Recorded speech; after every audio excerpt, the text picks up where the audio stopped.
Good morning. My name is Joe Kent, and I'm here with Ken Schoolland. Ken is an associate professor of economics and political science at Hawaii Pacific University. He wrote The Adventures of Jonathan Gullible. Thanks for joining me today, Ken. Thanks a lot, Joe. Appreciate it. So today I just want to talk about different layman's issues on Maui. I know you're from Oahu, but I still want to hear your opinion about some of these issues. And let me just sort of go around the world here, or around the island. I want to start with the Maui bus. Our public bus system is millions of dollars in debt right now. And I think they want to build a new double-decker bus. And so I'm just wondering what should be done about public transportation, in your opinion? I think probably the best thing to start on public transportation would be to get rid of the Public Utilities Commission, which stands in the way of competition. You know, back in the 1940, we had, over on Oahu, we had a lot of competition. More than 7 buses, jitneys, and operators that were in competition with each other. Then one bus, the major bus, wanted to eliminate all the competition. They went to the Public Utilities Commission, asked for a cease and desist order to get rid of them all. Well, they held a hearing, and the public came out in great force for all the competition. They said the Rosecrans Bus Company serves us better, serves us at lower prices, friendlier service. And all the jitney companies go further up at the valleys later at night. Leave the competition. It's good. Public Utilities Commission, held a closed-door hearing. The next day, they announced a cease and desist order against all the competition. And so we haven't had real competition in transportation for over 70 years. The Hilo Sampan wanted to start up or even bus service at all over on the Big Island, and then. All you have to have is one complaint from a taxi driver say, well, we want to have the Public Utilities Commission review their right to exist. And so the legal process was enough to shut them down. Get rid of all the barriers that protect certain favored special interests and allow people just to compete and let them serve the customer, and the customer, through choice, will find the best services. You'll have a lot more options here on the island of Maui if you have the Public Utilities Commission just step out of the way, save a lot of money, and allow people to provide the variety of transportation services that would be attractive, that would be efficient, that would be low price, that would be innovative. You know, it'd be low priced. I mean, the argument is that if we've got all these private bus companies coming in, they'll just charge through the roof, and it won't be what it is now, $4 for. That's what favored monopolies always say. Yeah, our competitors, they're going to be higher priced. Well, if they are higher priced, then they wouldn't get. Look at all the advantages that the guys already in place have. They're already in place, and if they can't stand the competition, I mean, it's for reasons that are other than in the public interest. You know, you could never count on this crony capitalism, the favoritism, the special interest deals that go on with the politicians and the guys who fund their campaigns to provide real good services. All right, I want to move to the airlines. A lot of people say that there's a monopoly in the airline industry, that prices have risen, and ever since the fall of Aloha. But then at the same time, we've got different carriers. What's going on in the airline industry? Is there a monopoly? Well, the same kind of regulatory control that we have over the buses locally, we have over the airlines. And it's even worse because we would have a lot more competition, I think, if it wasn't for the Jones Act that also affects airlines. We would have a lot more competition if the government didn't have to approve and authorize every entry into the market, and requiring a certain amount of American ownership and that sort of thing. How does the Jones Act affect the airline industry? Well, it's my understanding that international airlines that could be coming here are restricted. They can't go from one. Ships can't go from one American port to another American port, and it's my understanding that airlines are restricted in the same way, so that it reduces a lot of the traffic that we could get from a multitude of international carriers, as well as the restrictions on ownership. That say, well, to operate an American airline service, you have to have some American degree of ownership, and I think that just eliminates a lot of possibilities. And the Public Utilities Commission just has to authorize these things. I don't think that sort of thing is necessary for inter-island service. In fact, I think that there would be a lot more services by sea as well as by air if we had the government stand out of the way and let people freely choose what kind of services that they wanted to offer. Can you explain exactly what is the Jones Act, and just in layman's terms? Yeah, the Jones Act says that if you want to go from one American port to another American port, you've got to be on an American-owned vessel, American-operated vessel, built on a vessel that was, operating on a vessel that was built in America, an American flag vessel. Well, these are very, very expensive things today because there's not that much in the country being built in America because our labor costs are very high. We've been so long protected that we've been out of the market in terms of really competing on efficiencies in the shipbuilding and ship operating business. And do they cause our prices here to rise on? They do very much so. You consider that, let's say a ship might be going from Hong Kong to Los Angeles, could stop off here, unload a lot of cargo, go to Los Angeles, and then come back here, unload a lot of cargo, and then go back on to Hong Kong. It's the main traffic lane. They have to take two, so you're saying they have to take two trips rather than well, just one. They can't stop here at all and then go on to another American port. So that means they have to bypass Hawaii, and then they can go into Los Angeles, and then they have to ship by Matson or Horizon in order to be able to have anything come here.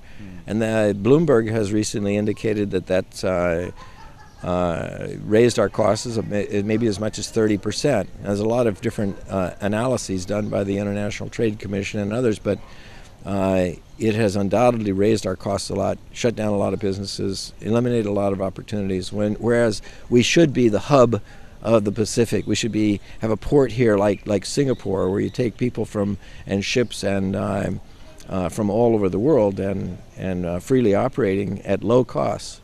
But without the Jones Act, we would see a lot of things on the island 30% cheaper? I think there'd be a lot cheaper. I don't know exactly how much. Yeah. Each item would vary, but the point is the free market allows a lot more opportunities for lower costs, better service, and more innovation. Just jumping around the board here, I'm wondering about balancing the budget. If you could balance the state's budget, what would you keep and what would you cut? Oh, well, I'd cut right away everything that's going into this railroad on Oahu. I've always been puzzled. Well, why is this an expense that people from all the islands are going to have to bear too?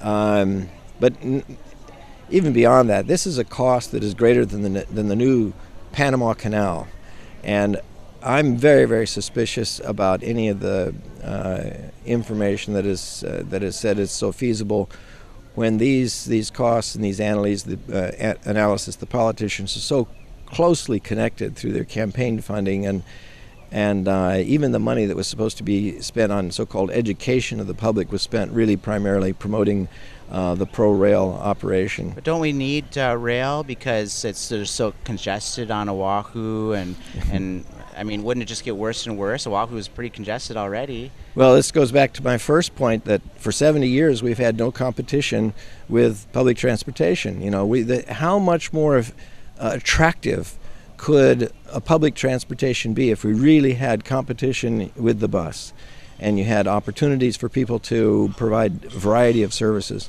I'd also much prefer a thing called variable road pricing, where you have people during rush hour pay for the road a fee for using it during a peak rush hour, in which case people would moderate their usage of the road so that you'd have much freer flowing all day long. And besides, the major obstacle during the rush hour in recent days has just been the government's bad timing for their repair jobs. Yeah, we've all seen that. But you're saying that roads are congested because they're free. Yeah.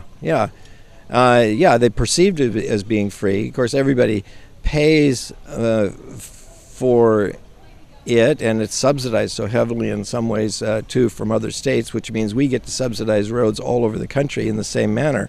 So it's not really free to us, but it's perceived as being free. And suppose that you could go into the store and every store said, well, steaks are free this week, well, there'd be a lineup of steaks and they'd be gone pretty quickly. Everybody would be taking the thing that's free when it's really not. There ain't no such thing as a free lunch. Somebody's got to pay for it somewhere. And if you disconnect the use of it from the guy who's paying for it, then you're not going to have wise use. I mean, it's just like, were you going to spend your own money better or his money better? Right. You spend your own money a lot better. Mm-hmm. Speaking of free, I'm talking about free parks now. On Maui, we have a park. It's called Moku'ula. It's the ancient Hawaiian home of King Kamehameha III. It's on the National Register. But the park is it was filled in, and now it's a baseball field. And now it's an abandoned baseball field. Nobody uses it anymore. And there were right now all you see there are bums and beer bottles, and there's a lot of public outcry about what should be done about the park. Should the government try to make a tourist attraction out of it? Should they sell it off to a private organization? Should they do nothing? And a lot of local groups are just, it's a hot topic right now. So what is your opinion? I know that you're not from Maui, but still, what is your opinion about that? Well, we have similar issues over on Oahu, too. First, let me mention this one thing. You mentioned there are bums there, and we've got a lot of homeless people over on Hawaii, on Oahu, too. And I attribute this to another government policy that has restricted land area so much that land prices are very high and housing prices are very high. And then they also pass laws forbidding the cheapest form of low cost and good housing is mobile homes. That's outlawed on the islands here. To my knowledge on the Maui too, but it certainly is on Oahu. I mean, a lot of very low cost homes that are available on the mainland. You can get homes for a couple $1,000s for double wide. So you're saying that mobile homes are illegal here? Yeah. Oh. A lot of housing is. I mean, you go to try to build or do anything with housing, you run up against government regulations and barriers and requirements and who's going to build it and how it's going to be built and all that sort of thing. A lot of mine matters of safety, but most all of this is intended to protect the real estate market. They limit the land use here to 5% of the land for all commercial and residential use. And that means, for conservation and agriculture, they do fine in the state in terms of the amount of land that they have. But for living, for people who need homes, housing prices are extraordinarily expensive, among the highest in the country. And they say it's a shortage of land. No, it's a shortage of zoned land where they're allowed to use it for housing. So I would say allow people to have this low-cost opportunities for housing, and you won't have this homeless problem in the first place. Okay, now back to your parks issue. Okay. You mentioned, should the government build a tourist attraction for?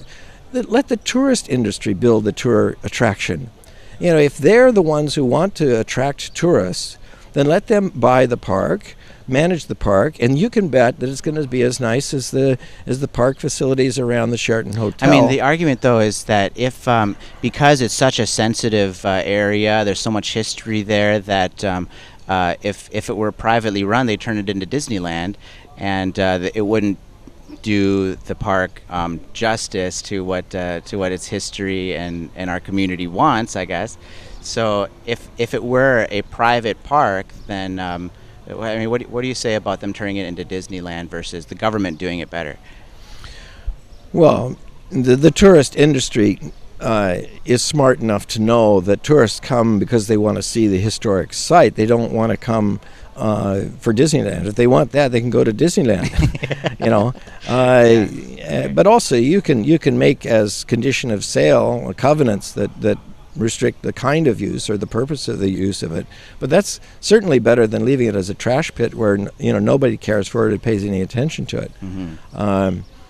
Now, as I'm not particularly fond of kings. I believe that a lot of them got their power and their rule by oppressive means and so on like that. So I have no fondness for kings. But if people want to go to a tourist destination to revere kings or Hawaii history and so on, I believe that that people who individually value that should pay for it, and rather than put that burden on other people who have other things for their lives. You know, why should a few officials in government decide what all of us should value, when in fact this is a free society, should be a free society, where the government should simply be neutral, and we should be able to express our own values and opinions the way we wish, rather than to have it all directed by some guys who get elected by special interest groups into positions of power and tell us all what we should think and feel.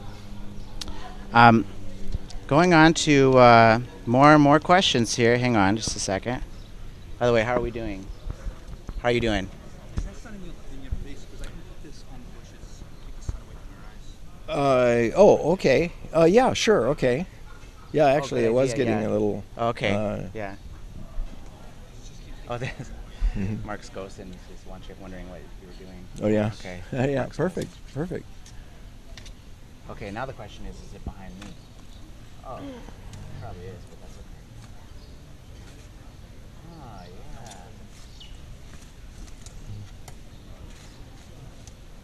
Good. So long as the wind doesn't come up, we're perfect. Right, yeah. Okay. How's it look over there? Good, this is still rolling. There's going to be a moment when that's going to die. I'm going to have to swap them out so you won't have the front shot of it. All right. That's going though? That works? You're rolling here? That's rolling? Okay, good. Can't tell you how many times I've interviewed people and then the camera goes out, this goes on, that goes on. Oh my gosh. I'll let it come in. Okay, well, let's keep rolling. You should have the government run it all for Yeah. you. Oh man, this is fun. Okay, okay, Monsanto. Monsanto is on here on the island. It's on Maui. They love being here because of the seasons, but a lot of people here don't like them here. There's a big movement. There's a protest a few weeks ago, evict Monsanto, and thousands of people showed up. One of the main things that they want is to label products that are GMO. What's your opinion of that whole debate? Well, frankly, I don't mind so much labeling things, and I think that the thing that would motivate people to demand that by consumers. In other words, why is it that consumers in the supermarket don't ask for labeling? I mean, they could say, well, we're not going to buy anything that doesn't label it non-GMO or GMO. Why aren't they? Well, so far they haven't perceived that there's any that great threat or injury. There isn't really that much. There is, to my knowledge, there is no scientific proof of this.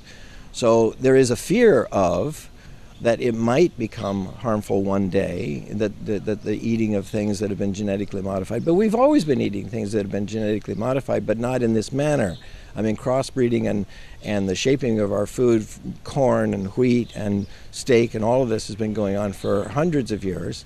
Recently, it's been done in a much more specific way through genetic modification directly by specific genes. And when there is some injury, I think that Monsanto and anybody that produces the particular strain should be held liable for these injuries. But until there's proof of it, then I think you need to rely on the consumer to make decisions for themselves. You know, I mean, it's not a very large crowd of people demanding that I should eat a certain way. I think that's up to me. And if I feel concerned enough about what I put in my body, then I will ask, well, I'm not going to eat things that don't have the labeling. What about the government saying to all businesses, all food, you got to label GMO if you've got any sort of GMO in your product? Do you think that would have an effect at the supermarket? I don't know, because but my guess is until the general consumer perceives that there's a real risk of injury, that they probably won't pay much attention to it. And there has to be proof of it. I mean, you can clamor about the fear of what might be endlessly. in which case you give up on an awful lot of potential good that can come from GMOs. I mean, consider what can happen for the world if genetically modified food can make it so that that places that can't grow any food at all, that are going to be wiped out by insects, wiped out by disease, are things that can be protected by this genetic modification. Now, this has so far been sort of the dream of hungry populations around the world throughout history. And then to say, well, we can't allow it because we fear what it might do, what injury might occur after some time. Well, people are, for the most part, living longer and healthier lives because of the things that science and technology have brought to us. And I believe that when there is injury, that those who bring the injury, including Monsanto or others, should be held personally and liable for the injury. But so far, the injury isn't there. The huge potential is there, and I'm constantly worried about the what I fear is the things that our fellow human beings in their panic are going to prevent from us having. Mm-hmm. It's your fear of not having enough food rather than having the food. Not having freedom. Oh, I mean, okay. you can get a panic and a fear about everything, and they'll take away our freedoms at a drop of a hat because of what some political leader says. Well, we know what's best for you. Right. Well, I just don't trust that. Usually, the government always offers solutions to problems, but I first like to ask, did the government do something to cause the problems in the first place? If we have shortages of food, I don't look around and say, well, gee, how can the government provide more food? I say, what about all those trade barriers and restrictions that prevent us from buying our food from the lowest income, poorest people all around the world? And those trade barriers are preventing us from buying low-cost, inexpensive food from all those places. Instead of having Monsanto on here, we ought to be saying, well, let us buy our sugar from the Philippines instead, or buy our soybeans from Dominican Republic or something, other countries that are producing it. That's a great point. Okay, education.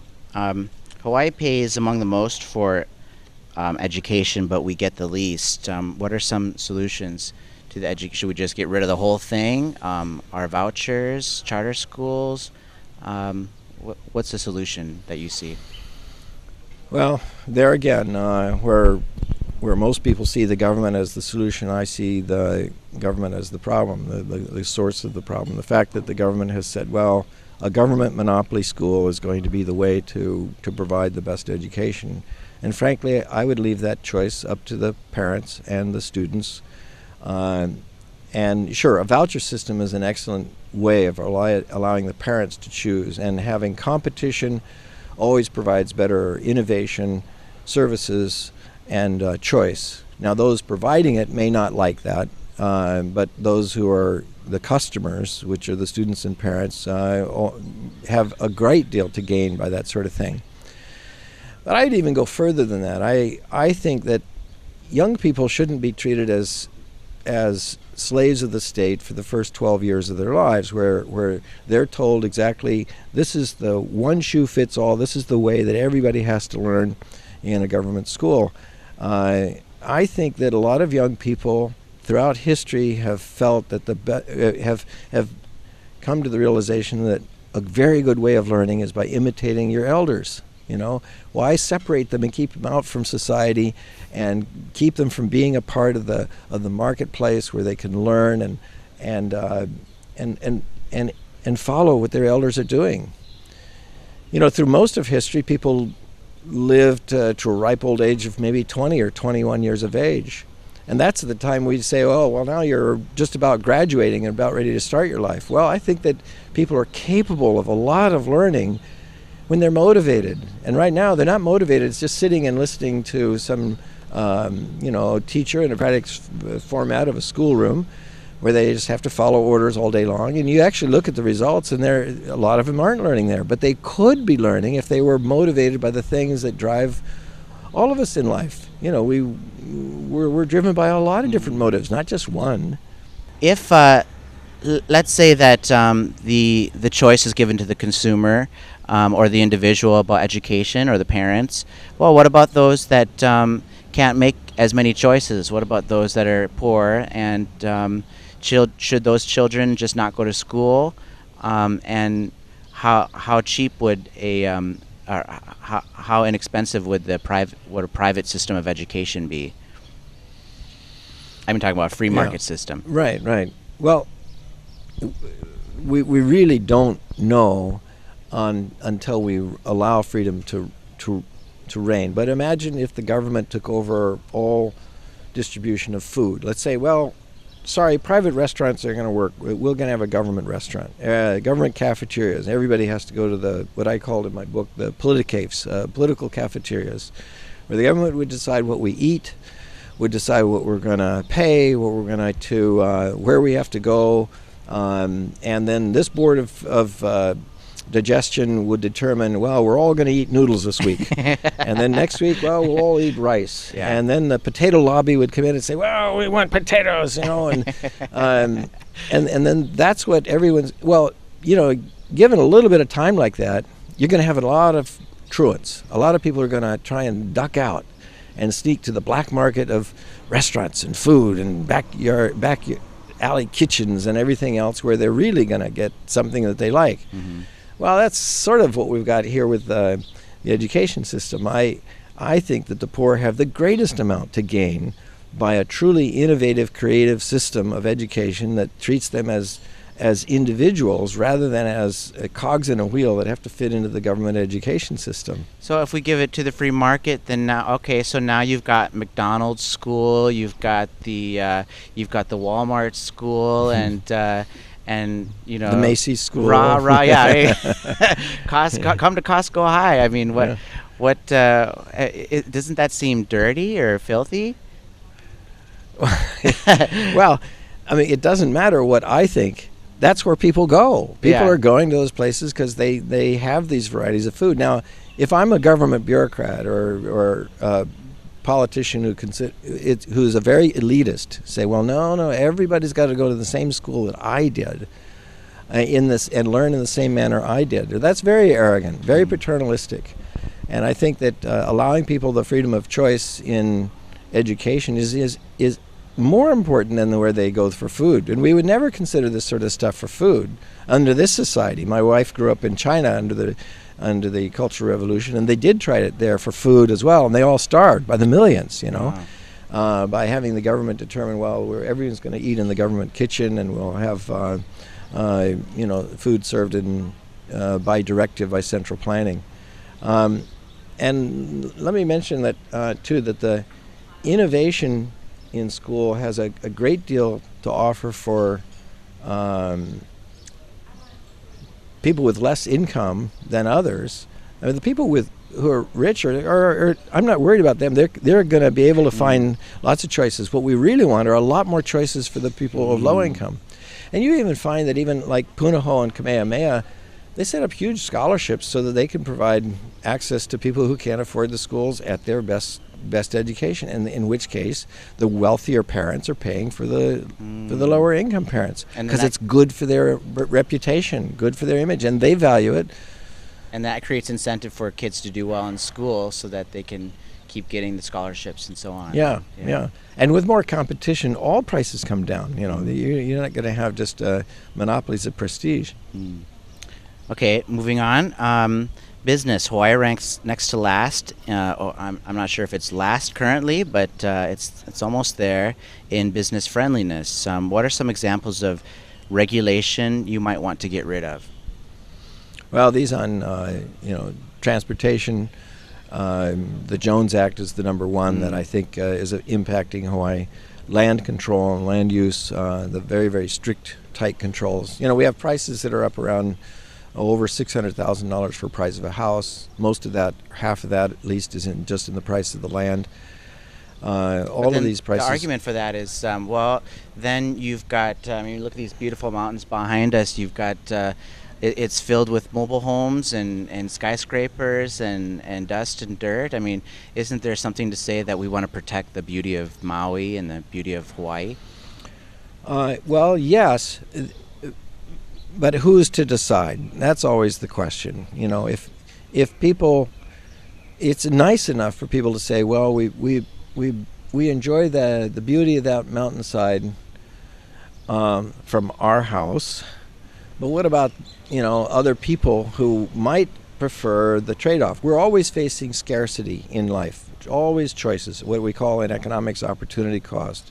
What's the next best thing you'd give up in order to get something? Well, a lot of times, if people have to give up the pristine view of the island in order to live in a very nice and comfortable home, they're willing to do that, I think. And I mean, the best way to have a perfectly pristine island is not to allow any people here at all. Okay, the one guy who gets here, you could say he has tarnished the island, because now he's one person here, gets to enjoy all the island's beauty. But I like the fact that a lot of people can live here as comfortably as they do, and sure, there is something that's changed about an island, but I don't always consider that something that is in its natural state is necessarily better if the human beings that are living on here have to live in squalor to pay for it. I mean, I think that the human being is more important than the pristine view of nature. Is there are there free market examples of protection of something like the beauty of a mountain or something like that without the government zoning it as a public land? Well, frankly, I think that the United States would have a lot more pristine wilderness and nature without the government building highways all over the place, without the government building urban sprawl in all of its manners, and the largest way has been highways and the zoning laws that don't allow us to build up. That means we have to build out further. There hasn't. The government has intervened all along. The government took the land away from the natives. It took the land away from the Indians, and then decided to build railroads across the mainland. All of these were enormous interventions, and people say don't say, gee, they despoiled the environment. Well, they did. I mean, suppose if we really had to live in an efficient manner in a market system, I don't think we'd have quite the same incentive to build the roads and as much sprawl as we've done so. I think the market has a lot more opportunities for leaving wilderness because it costs. When I lived up in Alaska, the Forest Service was paying $13 to manage the forests for every single dollar of revenue they got from the timber companies that were cutting the trees. And I asked the Forest Service director, well, why is that? What's going on here? Oh, well, we build logging roads for all the logging companies. That's the only reason they could take all those, the timber up there in Alaska and in most of the forests across the country, because, in fact, John Bodden, an economist that's here at this conference here, John Bodden was saying that there's, you consider the entire interstate highway system, think of it on the map, the entire interstate highway system, in green lines, usually crisscrossing north, south, east, west. Multiply the number of miles in the entire interstate highway system by 8, and you got the number of miles of logging roads that the Forest Service builds to help logging companies take the timber. You couldn't do it without massive government subsidy. Number one, taking the land from the Indians, who had the rightful homesteading rights to the land, and number two, subsidizing it by taxing taxpayers from all over the country to help special interests take the resources. I mean, you'd have much greater wilderness without the government's intervention. Don't consider the government as the protector of the land. They are the protector of the special interest groups that want to mine the land and take the timber and the resources, and then they give you the image that they're the ones that are the protectors. I don't believe it. Speaking of environmental protection, I'm talking about sugarcane. On Maui is the last island that actually produces sugarcane, and there are, I don't know if you've seen it when you were here, but sometimes they call it sugarcane burning, and there's a big plume of smoke up in the sky, and it rains down ash onto everyone's homes, and I mean, it looks really bad. I'm wondering if you know anything about the situation, and is the solution to sue the company, or what do you see as a solution? Two issues here. Mm-hmm. One is sugar itself.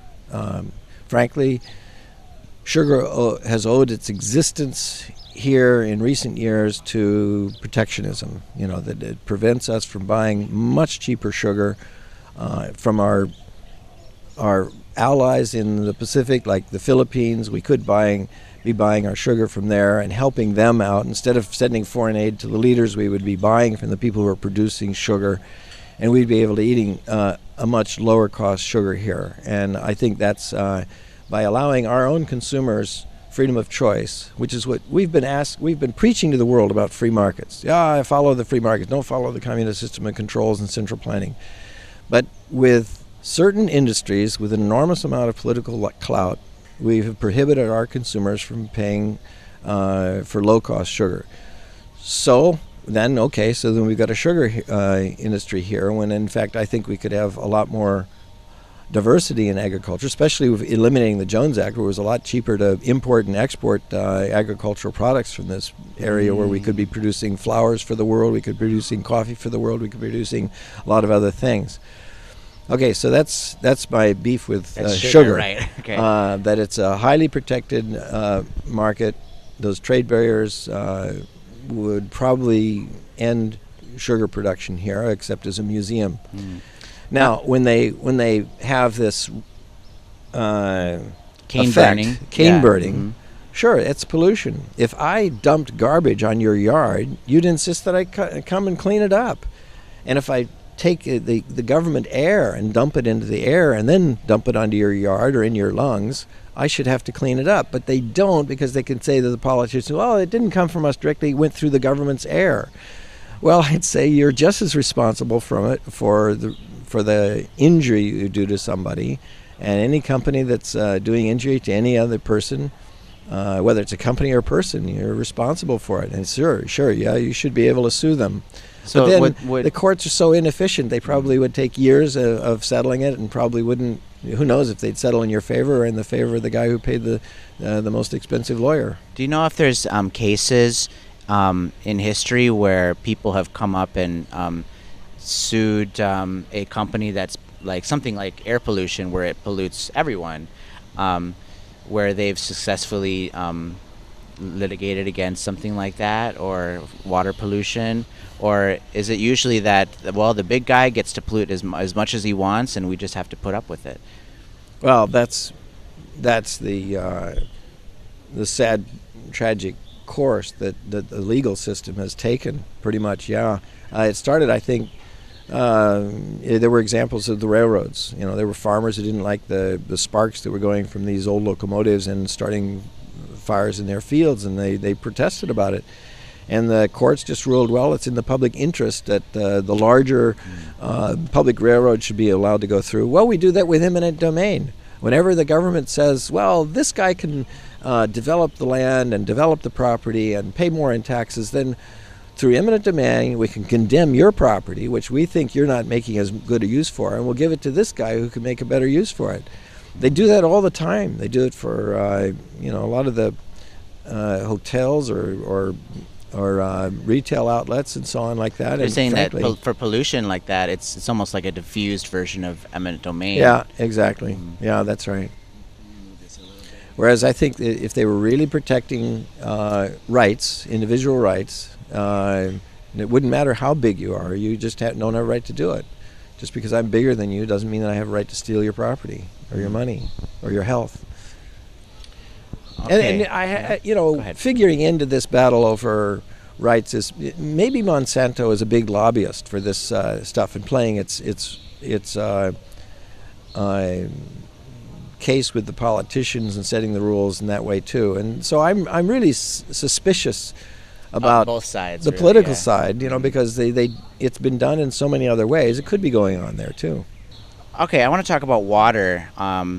Now, right now they have something in upcountry called the water meter list. I don't know if you've heard of it. Mhm. It's a lot of people aren't allowed to get water, so they own the land, they build a house, they can't get hooked up to the water, Mm. and it's because of the price. There's price fixing here, so they don't want to raise the price of the water. So then they get put on a list, and the list is a mile long, and so it restricts anyone building. Now, the argument against that is, well, if we have a free market system of water, well, then all the water would just get used up, and our water is scarce as it is. So, what is your opinion about that kind of situation? I'd say that the reason we have water shortages right now is because there is a huge. I mean, everything in nature is. You could say there's a scarcity issue with. Well, how to deal with it? If you have a government come in and set up the political distribution of that stuff, or do you have people in the market providing it for, you know, by production and distribution and pricing? Right now, I don't know exactly so much about Maui, but on Oahu, you know, most of the water goes to agriculture because it's very low priced. You know, and if you priced water the same, then people drinking the water and so on in the cities would have much more of an abundance of water. Golf courses get water at the low price, and agriculture gets water at a low price, and I think that's because of the lobbying and political impact of those particular sectors of the economy. Frankly, I think that water, as in all other areas of the economy, would be much more efficiently provided at lower prices and at much more with much more innovation in how to get it to consumers who really value it. Now, it's true, big purchasers can purchase high volume and so on like that, but through the political system, they don't have to even justify it economically. They can just justify it by campaign contributions and all. I don't trust the bureaucracy any more than I trust them to control our transportation system. I'm very skeptical about the way they've stepped in, and so I think an alternative might be competition, bidding for the water distribution services, and with a limited contract, you do a good job and you provide it to everybody at a low price, very good quality, efficiently, and if you don't, then you lose your contract. You ask that of the water board. Are they going to lose their contract if things are badly distributed, badly handled? Can you fire anybody who doesn't do a good job? Can you, as a matter of fact, people who don't do good jobs, and a lot of times in bureaucracy, they get promoted because they put in time. They're senior. But with competition, you have a lot more incentives to be efficient. So set up a contract that builds into it all the things you want to provide as services for the customer. Make it very open bidding process, and then let competition determine who's going to provide it better. What if the price goes up? Well, if the price goes up, it goes up because of shortage. I mean, you can if you price something so low that until you run out. Remember, pricing just determines the rationing, how much, how careful or reckless you're going to be in its use. I don't think it's necessarily a bad thing, for example, that the price of oil went up if it meant that then we had to drive more fuel-efficient cars, you know. If the price of water goes up, and that means then we can't just flood our yard because we've got it real cheap, that's not necessarily a bad thing. It means we have to be better stewards of our usage of it. And we do that when we pay out of our own pocket rather than expecting somebody else to pay for it. Along with utilities, how about electricity? Right here on Maui, we've got, I don't know if you've seen the big windmills, and I think Maui Electric is basically a public utility. Could the private system do that better too? Oh yes, yes. There are many cities across the country that have competing electric utility companies, and their rates are about a third lower. Their output is greater. Their profits are lower, where they actually have to compete, and they actually provide a lot more services to their customers, advising them on how to cut back on services. They're a lot friendlier. They try to provide good quality, steady service, and consider their incentive. If they don't do well, you can, with a phone call, you can switch electric utility companies. You can't do that here with Maui Electric or Hawaiian Electric over on Oahu. You can't just call them up and say, well, I got really rude service and the prices are intolerable and you guys don't care and they power outages all the time. I'm going to switch companies. But you should be able to, and you can, and many cities have this sort of thing. As a matter of fact, across the country, there used to be, at the turn of the last century, there were the majority of towns had competing electric utility companies. Then this wave of franchises, government-regulated franchises, came in and eliminated all the competing areas in order to establish monopolies. Well, if monopolies were actually, if competition was so bad, then why was it that the main promoters of this were the guys who were getting the monopolies? They didn't want the competition. Right. So another thing, one reason why we have high electricity prices here is because of the high price of oil, where a lot of our electricity is generated from the oil that we import from abroad. Frankly, I think you mentioned wind farms. That might be a good alternative. The thing is, it's in a true marketplace where you have competing economic uses that you find out which is the most the best use, and you really don't have the competition when you consider. I consider oil prices are very heavily subsidized by the federal government. The federal government provides the protection and insurance costs for most of our sources of oil abroad, or if not ours, for many other countries. This massive war in the Middle East, I think, is providing, to a great extent, the presence of the U.S. Military in much of the world is providing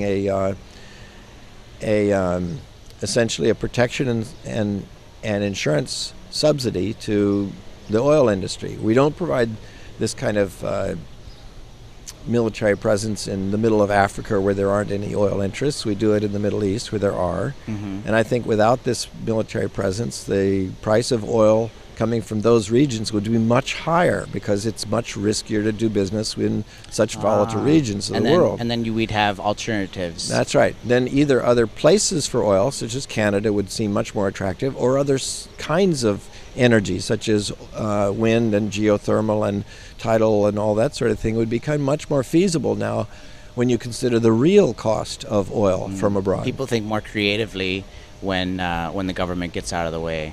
I think so, yeah. That's right. Okay, right now on Maui, we have a bag ban. There's no plastic bags allowed, at first, there's this picture in the Maui News of the bags are flying out of the landfill, and you see it just covering the trees. And now, ever since the bag ban, no more bags. So isn't that a win for government? Well, yeah, of course, I agree that it's nice not to have bags floating all over the place. But my first question is, well, who owns the landfill? The government owns the landfill. The government owns the landfill. I'd say they're doing a pretty bad job, and they put the burden of doing a good job on individual consumers then who are restricted in what they can use that could go into the landfill. Well, if this was a private company, you'd say, well, excuse me, you're fired. We're going to do somebody who can do a better job. And believe me, there are a lot of landfill companies around the country who will offer, as part of their contract, services, prices, and conditions of service that they have to in a competitive market in order to get the business and get the contract. So when you've got a government that doesn't have to care about those things, you don't have the same kind of incentives. So if the landfill pollutes, then it goes out of business? Yeah, yeah. If it pollutes and is an eyesore and all the things that your community doesn't want, fire them, get another one that's going to do it better. Okay. I guess, okay, that's all the questions I have, but I wanted to talk about your book. Ken is the author of The Adventures of Jonathan Gullible, and it's a free market look at it's a kid's book, kind of, Yeah. and it's a narrative look at economics. Could you talk a little bit about your book? Sure. Here you go. Well, actually, it started off on an all-news business radio station here in the islands, on Oahu, because it was a way of talking about the economic issues here in the islands to the business community, and they liked the stories and all, and so I was persuaded by Sam Sloan of Small Business Hawaii to publish it as a book. And the book took off internationally. Actually, it's now published in 48 languages. There's actually 73 publications of the book because many languages have gone through several editions and upgrades. We have commentary editions. We've got plays that have been written based on this that are touring Africa and Eastern Europe. It's even just got a word last week that Kazakhstan is going to make a musical of it. Oh my goodness! Why do you think there's so much international interest in your book? Because throughout the world, they've all been fed up with the state and government controls over everything, and they're trying to experiment with free markets for the first time. And they're very excited about free market alternatives and the respect for individual rights and individual freedom, rather than having you have to paternalistically go to the government for everything that you want, the dependency on government. Well, it's taking off in countries. It's the first free market book published in Vietnam just last summer. It was the first free market book published in Russia after the fall of the Iron Curtain. It's now been published twice in China, where they're quite eager to learn about free market solutions as opposed to just government bureaucratic solutions. But I mean, isn't there free market? Aren't there free market books? A lot of free market books out there, but why have they gravitated so much to your book? Well, I think that just like The Little Prince and Gulliver's Travels, they're able to tell philosophical messages in a very fun and friendly way. Usually, satire and humor are ways of getting around censors. And that's why the Farsi edition was approved by the mullahs in Iran. And they said, oh, okay, let it pass. The thing is, it isn't just for the youth mind. We put a lot of illustrations in this and all to give it an appeal to younger people, maybe high school age. Mm-hmm. But the editions that have been published, for example, it was serialized in the Hong Kong Economic Journal, clearly for the intellectual and business community there. The Keizai Seminar magazine in Japan was clearly an academic university-level journal. It's been published now in Germany in a sort of a business traveler's paperback. A lot of these are because people of all ages are enjoying the having pointed out some of the messages of markets and individual rights and why that has a good alternative to the way they've always been running things. So I'm holding out hope. We even have a team in California that's putting together an animated film. People that have worked with DreamWorks and Universal and studios and all. They've decided they're going to make a film out of this. They've put together a business plan, are seeking investors right now. But I'd say it's got a big appeal because freedom has always had an appeal, and satire is a way of sort of mocking the way that we've always been looking at it, that we had to accept it because some government official and politicians and insiders decided that we had to run our lives. Take, for example, the way we shape our lives are there on the tax code. One of the chapters is about the toll tax. Jonathan comes up to this guy who's walking on his knees, and he says, "What's going on here?" He says, "Well, can I help you up?" And he's, "Oh, no, I'm trying to avoid the toll tax." The toll tax? What's that? Well, it seems that the government decided that it was unfair that some people were taller than others. It favors in promotion and jobs and marriage and even politics. So they decided to level the playing field. They're going to tax everybody according to height. Well, gee, why do that? Well, then I'm walking around on my knees now so that I can reduce my tax. And it's a way of pointing out how people shape their lives to the tax code. You look at our tax code; it's extremely complicated. After decades of lobbying by various special interest groups to get in one loophole here, an exemption here, and it's so complicated now that everybody has to shape their lives if they want to reduce their taxes and fit the way the government and the politicians want them to run their lives. And I do surveys of my students all the time, and I say, well, do politicians have higher moral and ethical standards than you, or the same, or lower? Almost universally they say, well, lower. Sometimes they say, well, maybe the same, but nobody says that they're higher moral and ethical standards. So I'm always puzzled why, if people broadly believe that the politicians are not trustworthy, you can't trust their campaign promises, they're generally speaking more likely to be dishonest than the general population, then why do you trust them to shape your values with the tax code? Aren't you better at making those decisions on your own than to have politicians do it for you? Well, people view politicians differently than government. You put a whole bunch of politicians together, and then they think, oh, it must be superior to us. Yeah. Boy, well, I could just talk to you all day. Thanks so much for joining us. And the book is The Adventures of Jonathan Gullible, and this is Ken available Schoolland. from Small Business Hawaii or online at Amazon.com. Great. Okay, thank you.